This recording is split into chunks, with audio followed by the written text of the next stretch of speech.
Welcome, everyone. My name is Pat Jenks. I'm with the Fort LeBoeuf Historical Society. I'm here with Dr. Benjamin Scharff from Mercyhurst University. And today we're going to be telling you guys a little bit about Fort LeBoeuf, uh, basically all the background information of everything that happens before they build the fort, because this is the 270th anniversary of Fort LeBoeuf. So Ben is going to talk a little bit about the French side. I'm going to talk about the British side. And then we're going to both talk a little bit about some of the stuff that's going to happen right before the mission to build the French fort. So Ben, if you want to take over and talk a little bit about the French. Sure.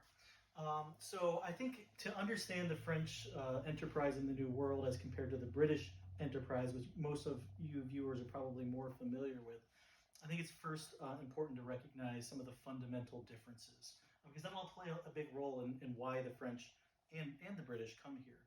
And I think one of the first things to recognize is that all the European colonizers that come to the New World are looking for certain things, and there are some variety of factors, but really one of the fundamental reasons they're here is to make profits, to make money, to generate wealth.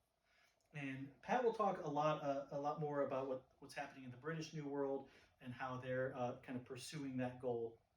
But from the French perspective, the economic pursuits here in North America, at least in what's now Canada, will really boil down to a single product, and that is the fur trade. And this, is partly the result of their geography. They settle in a rather cold climate, a climate that's not going to have a lot of agricultural produce, as we'll see in the British New World, that could be exported to Europe. And so the French, enterprise here really fixates on that. And this is going to result in a French New World that is very designed very differently than the British New World. For starters, the French will send very few settlers here. If you're not going to be producing large amounts of cash crops, you don't need a lot of workers per se.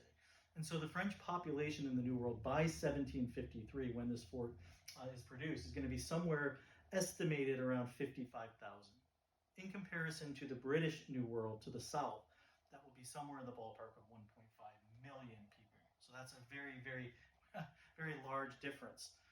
And then the profitability as well. When the French focus on the fur trade to make money, it's going to be, again, very one note. And so some people estimate that the profits from the fur trade are as low as perhaps 50,000 pounds in converted money, as compared to the British profits from the New World by, again, roughly 1753, being somewhere over 800,000 pounds. So again, you do this math, and it's a very, very different ballgame for the French. And then there's a lot more going on, too. The fur trade is going to require the French to act differently. So, for example, they are going to rely heavily on the participation of Native American peoples in the fur trade.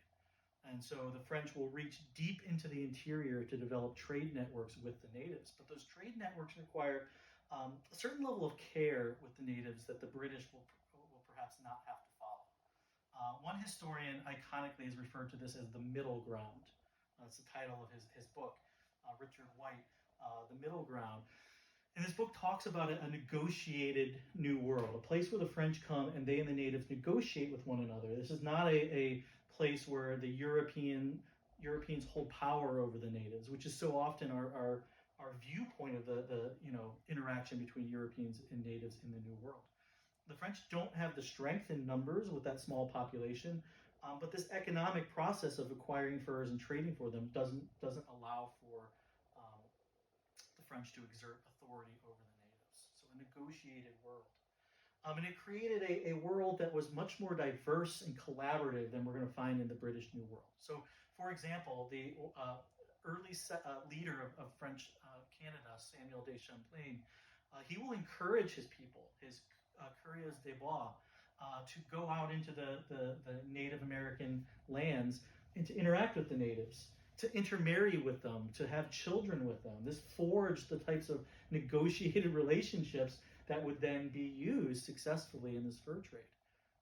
And these peoples then become interrelated, intermarried, right? You have generations of peoples that have a foot in both worlds, both communities, native and the French. You have a little bit of that in the English New World, the British New World, but not to any of the degree that the French do.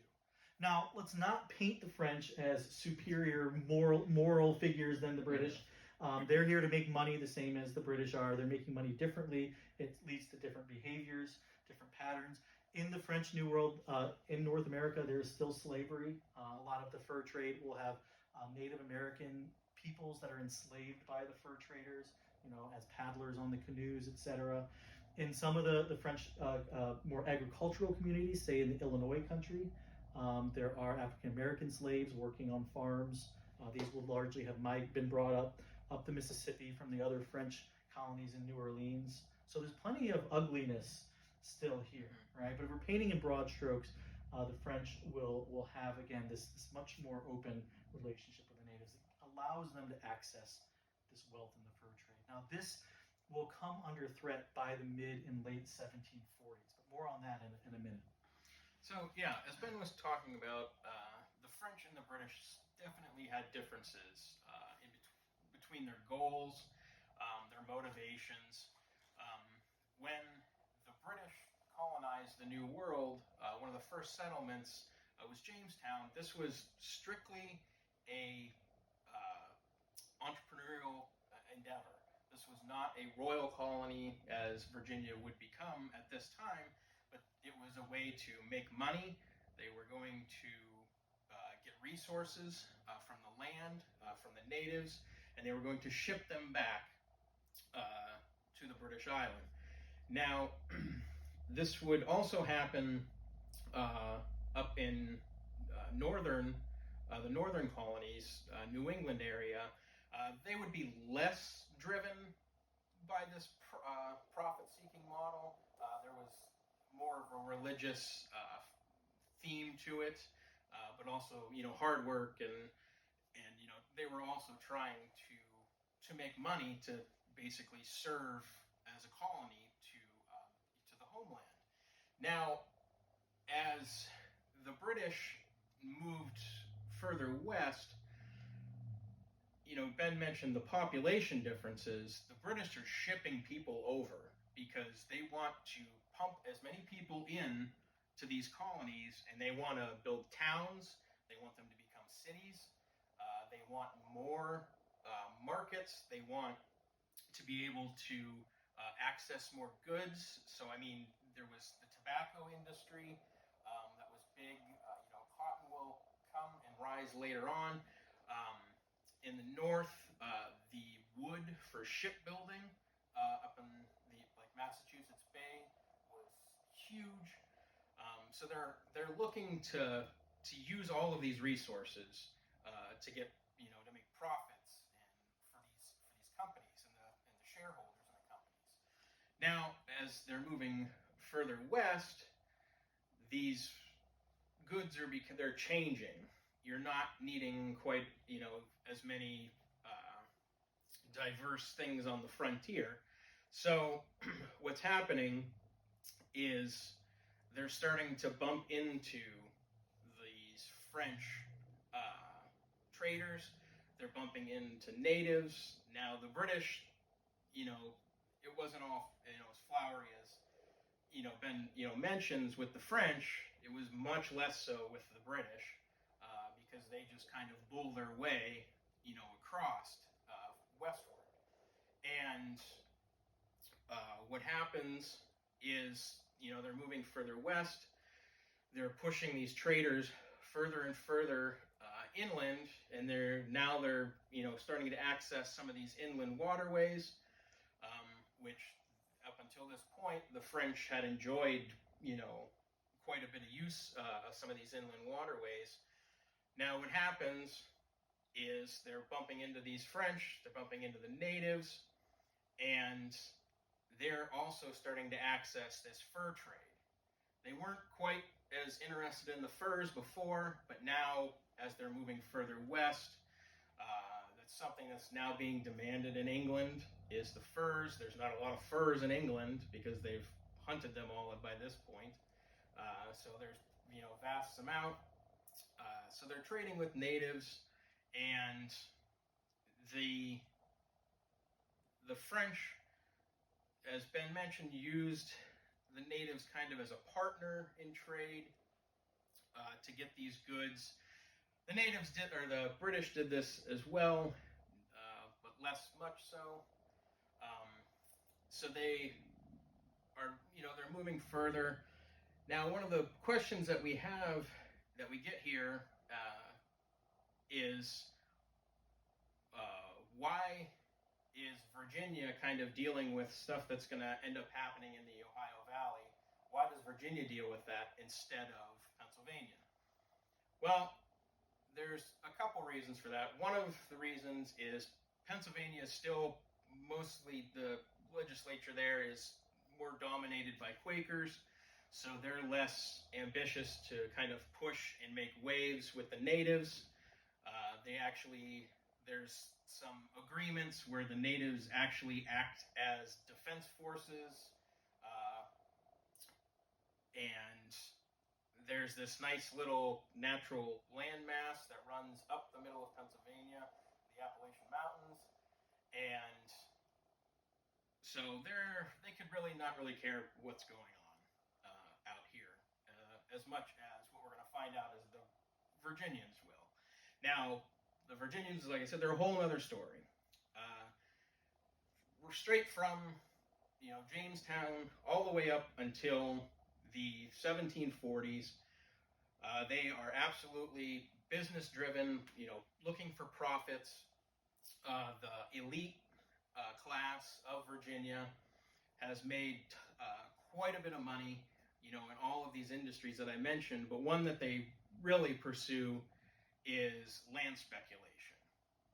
So there's all these lands that are out here, and the French they claim them, but they're not really on them because, as we mentioned, this vast, population difference. So the British are kind of, rubbing their hands together, seeing all these lands. Well, there's one problem: it's native land. So what happens is there's a company called the Ohio Company that's created in the mid-1740s, and it's created by this Virginia elite, and one of the people that is involved in it is Lawrence Washington, who is George Washington's older half-brother.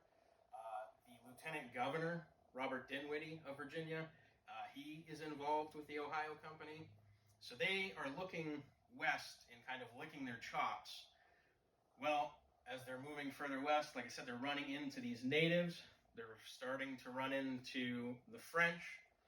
There's these British traders that are out on the frontier. Two of the more well-known are George Croghan and John Fraser. Croghan has been far out west, and he's run into the French, and he's been kicked back across the Ohio, and this is kind of where we find ourselves right in the late 1740s, right on the doorstep of the French building these forts. So Ben, you want to talk a little bit about some of the French steps that are taken? Sure. And so, part of the French problem here in the 1740s, as Pat pointed out, that the British are starting to take interest further to the westward, is that the Native Americans, despite their close relationships with the French, some in many instances intermarried families, right, familial relationships, the Native Americans prove receptive to a certain degree to these kind of British inroads. And this is the result of a number of factors that are kind of all coalescing in the 1740s around a conflict that predates the 7 Years' War, the French and Indian War, but is in many respects similar. This is the King George's War, what's called in the British colonies anyway, from 1744 to 1748. It's a war, fought beyond the colonies, but here it results in kind of a breakdown of the French supply chain. And so you have the whole negotiated world of the middle ground, as Richard White put it, that is predicated on the fur trade, and Native Americans relying upon the French providing them some of these luxury items that they are seeking. And when the war breaks out, a lot of the supply chain for the French, which of course stretches all the way back to Europe, to France, are going to begin to break down. This has to do with British naval supremacy, but also British industrial supremacy. We're kind of at the beginning of the Industrial Revolution. The British are at the forefront of that. The French are lagging behind. So the British are able to produce more items. More abundance means lower costs, lower prices. The greater maritime capability of the British means that they can transport more to the New World. And then, as Pat pointed out, particularly with people like the Virginians and others, the British had a really motivated economic machine here in the New World. So you had investors, right? Investors that were investing in land speculation, but other people who were investing in commerce. And the commerce was both Atlantic, but also focused on the interior with the fur trade. So you had people in the British New World that were investing in buying goods, hiring people to go west and to trade for furs. And so all of this is coming together, meaning that the British are starting to provide goods to natives at lower prices, greater quantities, and some people argue higher quality. So the natives are proving receptive to this. This is a business decision, even if they due to their familiarity with the French, their familial relationships might prefer the French. There is a British business motivation here, and the French want to stop this. Their whole system is predicated on this close relationship with the natives, and so they are going to begin to look for ways to do that. Another thing that happens in this breakdown of relationships is that there is conflict that erupts between natives and the French and French allied natives. So again, when there's a shortage of anything in this world, it leads to conflict. And so that shortage of goods during King George's War leads to conflict in areas that the French needed to be stable for the French fur trade to continue. We're talking here kind of in areas of northwestern Ohio, Indiana, Illinois, right? Areas where they were connecting to the interior. A lot of the French fur trade had gone through what's now Detroit, where they had a major outpost, and from there it radiated out in all directions. And it used waterways in southern Michigan, northwest Ohio, Indiana, the Maumee River, for example. But these areas had become threatened in the late 1740s as a result of the war and the shortages. And so one of the reasons the French will turn their gaze to where we are now at Fort LeBoeuf is that they're looking to secure alternate routes that will allow them to get into the Ohio River, to get into the interior of the continent, to avoid some of these hot spots that are emerging in their more traditional places. But also, as Pat pointed out, there's a strategic concern here as well, as the British are coming in, and again, geographically, they're coming into this region. It's the closest to the British colonies, and they want to kind of elbow out these British competitors. And so that leads to our first French expedition into this region. I'm not going to get into the 1753 expedition because I know that we're going to have future pieces on that, but we're talking here about the 1749 Celeron de Blainville expedition, where he is commissioned by the French governor to come into the region, broadly the Ohio country region, western Pennsylvania, down the Ohio River, to not so much flex French muscle. I mean, that's part of it. But again, based on this negotiated world that the French built, you can't control the native peoples with military strength. And the French don't have the numbers or the ability to do that. But they do want to remind the native partners that they've had of who they are, right, what they offer, and they want to kind of, again, steer them away from the British. And so Celeron de Blainville is expected to come through, negotiate, and encourage the natives to kind of re-enter the fold of the French world. So his expedition will happen in 1749, immediately after the conclusion of the war. He will not come here to Presque Isle, to Erie, and then portage down here to where Fort LeBoeuf is in present-day Waterford. What he will instead do is land near Westfield, New York, north of Chautauqua Lake. And then they will portage down to the lake using the Chautauqua River, and eventually portaging into the Allegheny River further upstream, and using that to get into the Ohio country. And of course, as I'm sure we'll be discussing in future episodes, the later French route that's deemed more useful will be the Presque Isle Bay and the portage down here to French Creek. Yeah. So with that, I think we're going to wrap this video up. That's kind of setting the stage for what we're going to talk about next, which is the French mission in 1753 into the Ohio to basically put some feet on the ground to follow up after Celeron's expedition. So, if you guys, look forward to our next video, which will explain, the beginning of that mission. You guys, if you have any questions, please feel free to shoot us a message. You can find us online at www.fortlebeufhistory.com. You can find us on Facebook at Fort LeBoeuf Historical Society or the Fort LeBoeuf French and Indian War Museum. And, if you have a question,